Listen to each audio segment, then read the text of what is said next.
It began with a glow in the dark, an accidental discovery that would forever change the way doctors looked inside the human body. It began, as great things often do, in the quiet of a darkened room. The year was 1895. The world was lit by gas lamps and the new promise of electricity. But in a laboratory in Würzburg, Germany, a different kind of light was about to be born. It was not a light meant for seeing by. It was a light that would see through. A physicist was working with cathode ray tube, a simple glass bulb carrying an electric current. Across the room, a small screen coated with a special chemical began to glow. The physicist, a man named Wilhelm Conrad Röntgen, paused. The screen was too far from the tube to be reacting to the cathode rays themselves. They could not travel that far through air. Something else was happening. Something new was crossing the space. An invisible messenger carrying a secret energy. He turned the tube on and off. The glow appeared and vanished with the current. He confirmed the effect was real. He began placing obstacles in the path: a thick piece of black cardboard, a book with a heavy cover, a block of wood. Still, the glow persisted, a force that did not obey the normal rules of light. This was a moment of pure discovery. One man, alone in his lab, chasing a mystery, invisible to the eye, yet it could make certain materials fluoresce. It could pass through solid objects that would stop ordinary light in its tracks. He did not know what it was. He did not know where it came from. So he gave it a simple name, X-ray, X for the unknown. Soon, bones inside a living hand appeared, with the solid circle of a wedding ring floating around a finger bone. When Anna Bertha saw it, she is said to have exclaimed, "I have seen my death." Röntgen published on December 28, 1895. He did not patent it. The news spread like wildfire. A new age of seeing had begun. Within months, doctors in Europe and America were building their own crude X-ray machines. They found swallowed coins, needles lodged in flesh, and bullets hidden within the wounded. For surgeons, it showed exactly where to cut. In orthopedics, fractures could be seen.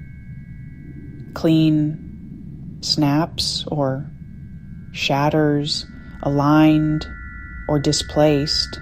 Bone setting became more accurate, and X-rays became standard in emergency rooms. These ghostly pictures were a new language. Radiologists learned to read subtle shadows of disease.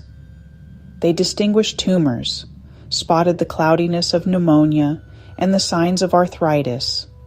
Dentists quickly adopted X-rays to reveal cavities, abscesses, and impacted wisdom teeth. Diagnosis moved beyond touch and sound. Röntgen's discovery opened the body's black box. Early X-ray machines were cumbersome contraptions assembled in hospital basements and small clinics by tinkerers. Large coils, sputtering interrupters, and fragile hand-blown glass tubes powered the process. A single X-ray could take 20 minutes or more, demanding perfect stillness. Images were captured on glass plates and developed in messy, time-consuming dark rooms.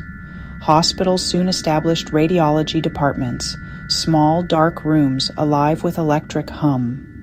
Pioneers learned by trial and error. Part photographer, part electrician, part physician. Chest X-rays revealed tuberculosis shadows, enabling earlier diagnosis and isolation. Technology improved. The Coolidge tube of 1913 brought control and cut exposure times to seconds. Hospitals imaged more patients each day, and contrast agents like barium revealed the stomach and intestines. In 1914, industrial warfare inflicted devastating wounds with bullets and shrapnel buried deep. Probing blindly was agonizing and dangerous. The war demanded a better way to see inside. Marie Curie championed mobile X-ray units. She and her daughter Irene outfitted vehicles with X-ray machines. Petites Curies. Driven to surgical stations near the front, they X-rayed soldiers on the spot. Plates showed the exact locations of bullets, shrapnel, and fractures. These units helped treat over 1 million wounded soldiers. Curie trained radiological assistants, often driving to the front herself. War proved X-rays indispensable, spurring robust portable designs that saved lives and limbs. In the heady early days, no one knew the dangers. The rays seemed magical and harmless. Technicians tested beams with their own hands, watching bones appear on screens. There were no shields, no aprons, no concept of dose. Warning signs emerged: persistent redness, dryness, cracking. Painful sores that would not heal. Some suffered hair loss, ulcers, and cancers of the hands and arms. Thomas Edison's assistant, Clarence Daly, became the first American to die from radiation exposure. Elizabeth Fleischmann Aschheim produced remarkably clear X-rays, but died from extensive exposure. The same energy that makes images can damage tissue, even break DNA. Their suffering forced medicine to confront radiation's dual nature and to learn how to tame it. Awareness led to a new focus.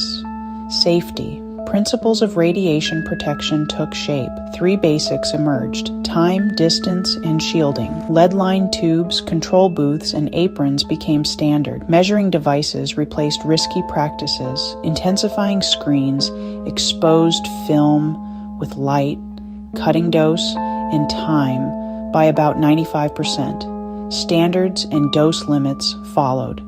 Safety training and regular calibration became routine. Progress in X-rays meant better pictures and safer ones. The tragic injuries of the past taught a hard lesson, and it was learned. In late 20th century hospitals, film gave way to digital radiography. Electronic sensors turned patterns into data, and images appeared instantly on screens. Doctors could diagnose within seconds. Digital tools revealed subtleties that film could miss. Computed tomography used rotating X-rays and powerful computing to build three-dimensional views.